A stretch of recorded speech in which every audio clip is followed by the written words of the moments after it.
rights movement didn't think it was the time or the place. It would be dangerous, and be patient, they said, be patient. But these kids weren't patient, and they changed the world. And to know that history now of 1960, and to see these young people, immigrants, the new civil rights movement of this country, doing the very same thing, when so many parents across the country are saying, don't do it, don't come out of the shadows. I mean, you're just going to get us all in trouble. This country isn't ready for this yet. Which brings me to other immigrants in this country, and not immigrants, people born here, but who happen to be Muslim, and what has happened over the last years since 9/11. I don't know if you've heard about the Associated Press series.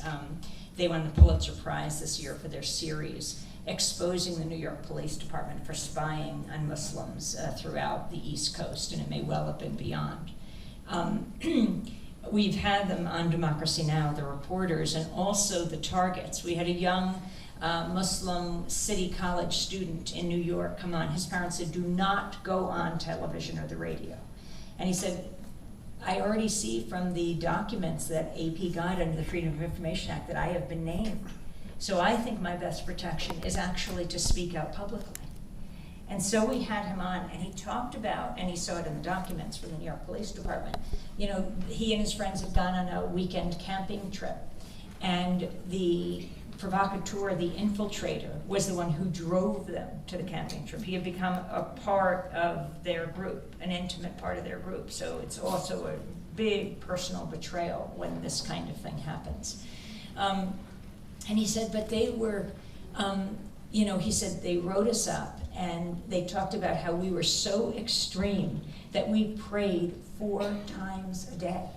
And he said, I mean, they're so stupid, they don't know that we prayed 5 times a day.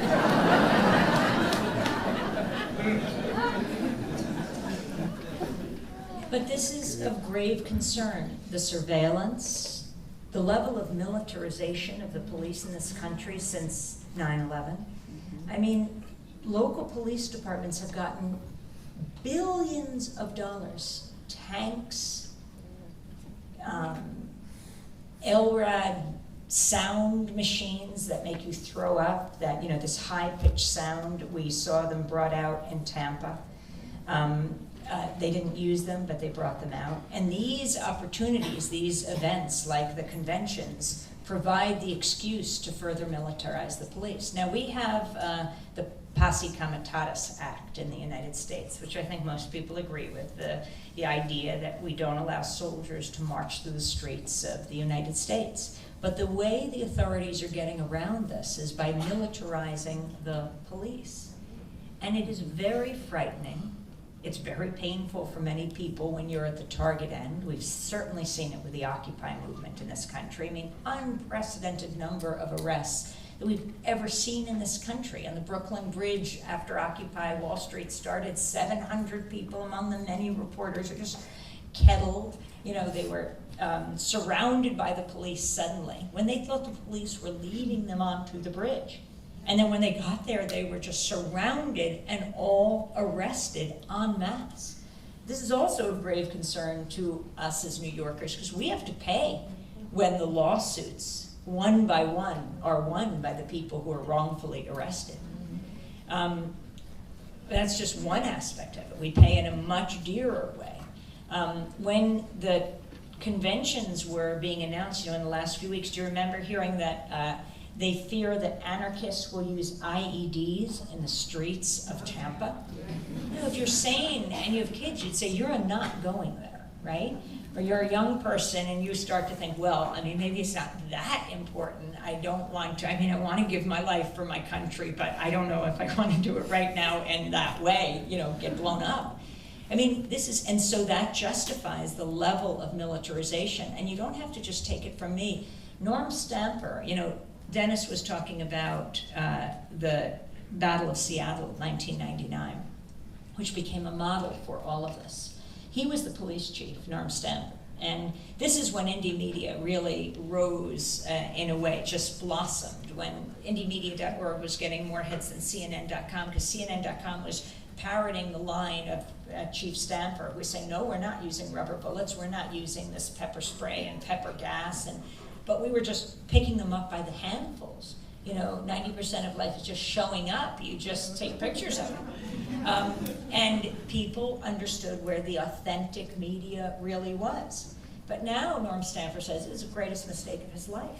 He had hundreds of people arrested, high school kids, union activists, teachers, nurses, doctors, farmers, all came to the streets of Seattle to peacefully protest the idea that this supranational institution, the WTO, the World Trade Organization, could overturn the laws of democratically elected legislatures. Like if you said, we want to pass a law that says no GMO foods in our community. Well, they would say that is WTO illegal because then you are presenting a barrier to trade. And people are saying, no, we're not going to do it this way. We're not going to allow these huge institutions to decide that our legislatures cannot make the laws of our land. And so people from every walk of life came, and there was Chief Stamper having their protests stamped out. He's deeply ashamed of this now. And he is leading the movement to stop the militarization. He said, my God, what did I do? He said, we so kitted out our police then. I mean, sometimes they don't only have face shields and, total black RoboCop outfits, but they have shields that go from above their heads to the ground, and they just move forward as a moving wall against peaceful protesters who could be their neighbors' kids. And he said, we so remove ourselves from the protesters that terrible things can happen. They truly do become the enemy in a kind of warlike sense. And we had Norm Stamper on Democracy Now! Speaking to us from Washington State, as well as a spokesperson for the Police Foundation, who had organized a conference call of all the police chiefs in the various Occupy cities. And he came on, and he said this on Democracy Now! He said, I'm so proud to be here with Chief Stamper because you really provided the model for what we're doing today with the Occupy protests. And Norm is saying, no, I am the opposite. Let me be the reverse model. This is what you should not do. I made a serious mistake. And we experienced this in a very real way in 2008 at the Republican convention in St. Paul. We had just flown in from the parties in Denver covering the Democratic convention, and we went to cover the Republican convention. And my colleagues and I got arrested simply covering the protests. And I don't know if I've been here since then and described this, but this is just happening increasingly. We certainly have seen this in the last year. You go after the protesters and you go after the people who document these protests. And then you don't need outright censorship of the networks because the word will just never get there to be censored to begin with. And let me describe what happened to us then. It was just 4 years ago, September 1st, 2008. It was Labor Day, the first day of the Republican convention. They were dealing with the same thing.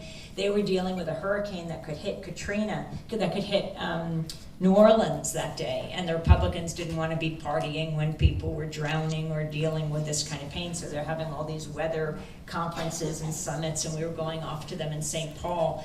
And they were deciding whether to cancel the first day of the convention. But on the first day in St. Paul, it was a beautiful blue sky day. And it was Monday morning, Labor Day. 10,000 people marched for peace. And they were led by soldiers, some in full military regalia, who had served in Iraq and Afghanistan, or who had served in one place, didn't want to go to the other, or had refused to serve, and other soldiers who were not in uniform.